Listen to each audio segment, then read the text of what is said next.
ہمارے نبی سرور کونین تاجدار ختم نبوت وجہ وجود کائنات وجہ تخلیق کائنات حضرت محمد عربی صلی اللہ علیہ وسلم تشریف لائے، اور آپ کا جو شریعت ہے، آپ کا جو قانون ہے، آپ کا جو مذہب اسلام ہے، یہ قیامت تک کے لیے ایک ہے۔ آپ آخری نبی ہیں، آپ کے بعد کوئی نبی نہیں آئے گا۔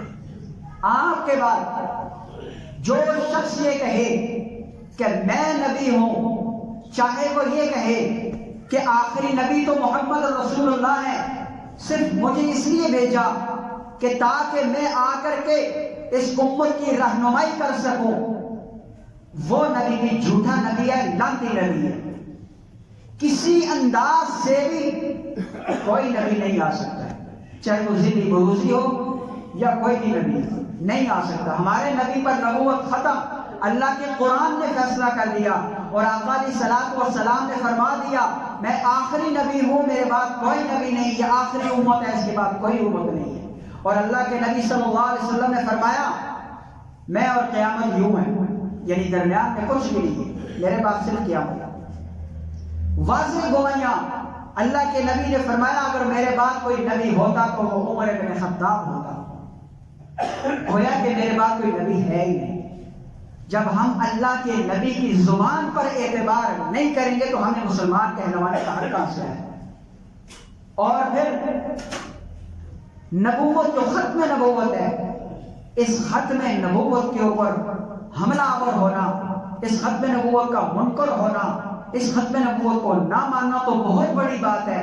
اس کے اوپر شک کرنے والا بھی دار اسلام سے خارج ہو جاتا ہے، صرف شک کرنا۔ اللہ کے نبی صلی اللہ علیہ وسلم نے فرمایا قرب قیامت میں لوگ اپنی بیویوں کے ساتھ زنا کریں گے، لوگ اپنی بیویوں کے ساتھ زنا کریں گے۔ صحابہ اکرام بڑے حیران ہوئے، بڑے پریشان ہوئے، یا رسول اللہ اپنی بیوی ہوگی اور اس کے ساتھ بھی زنا ہوگا؟ تو اللہ کے نبی نے فرمایا ہاں، اپنی بیویوں کے ساتھ زنا۔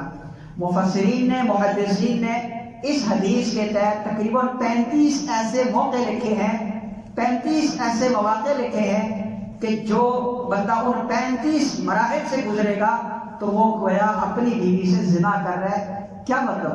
اس کا نکاح ٹوٹ جاتا ہے اور اسے محسوس ہی نہیں ہوتا، تو وہ اپنی بیوی سے ہم بستری کرتا ہے تو زنا کر رہا ہوتا ہے۔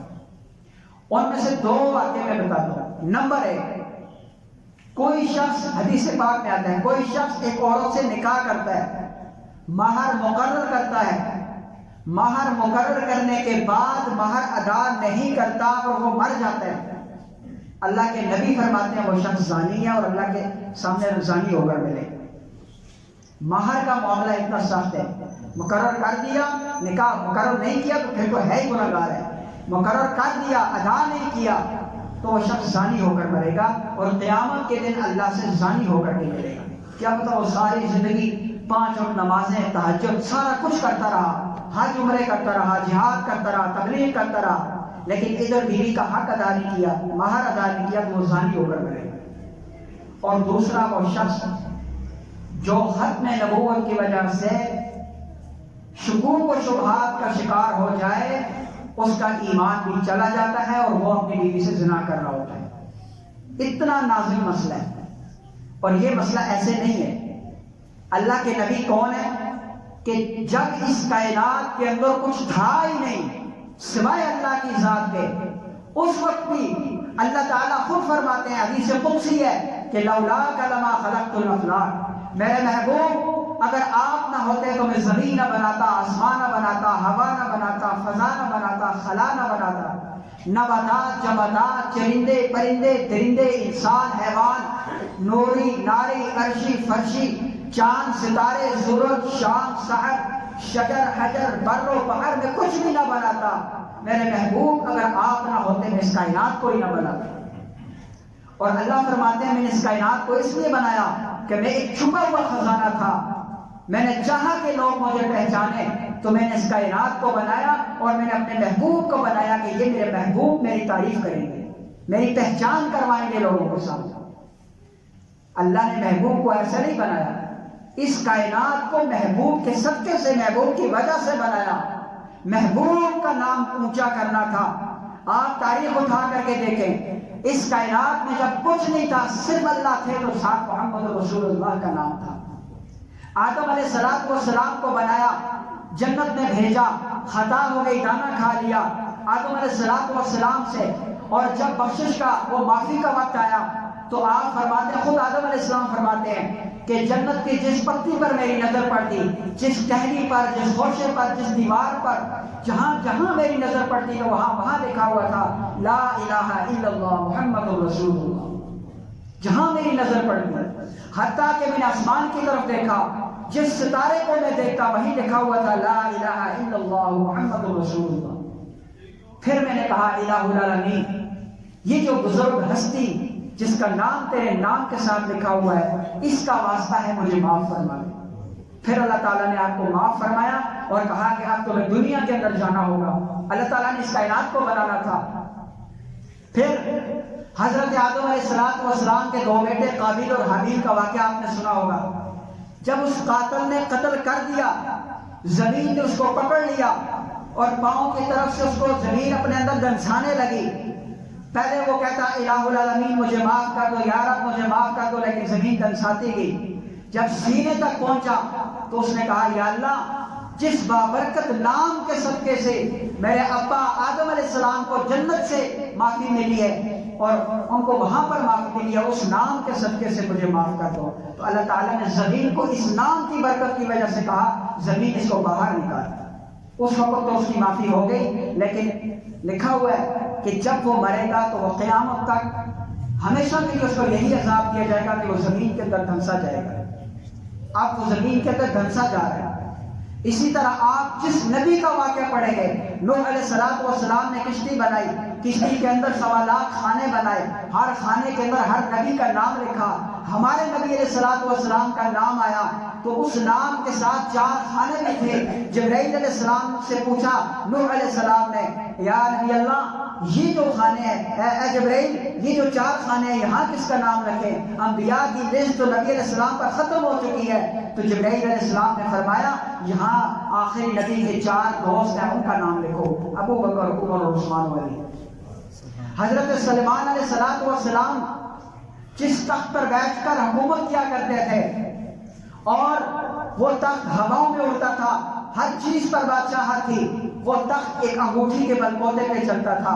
اور پتہ اس انگوٹھی میں کیا تھا؟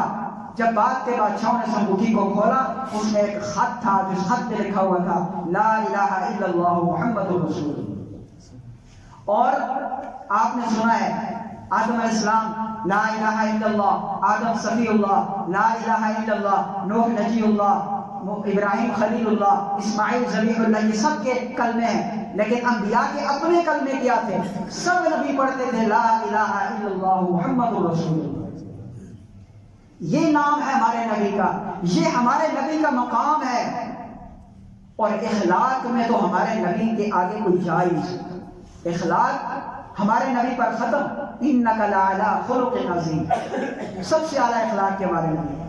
اس لیے ختم نبوت ہمارے ایمان کا نہ صرف حصہ ہے بلکہ ہمارا عین ایمان ہے۔ جب تک ہمارے اندر ختم نبوت نہیں ہوگا، اللہ کا قرآن کہتا ہے، آخری بات اللہ کا قرآن کہتا ہے عُتُلٍّ بَعْدَ ذَلِكَ زَنِيمٍ، سورہ نوح کے اندر ایک واقعہ ہے۔ ایک شخص آپ صلی اللہ علیہ وسلم کی عدالت میں اپنے پاس آیا اور آ کر کے آپ صلی اللہ علیہ وسلم کو برا بھلا کہا، گالیاں دی۔ فوراً اللہ کا قرآن آیا اور کہا کہ یہ حرامی ہے۔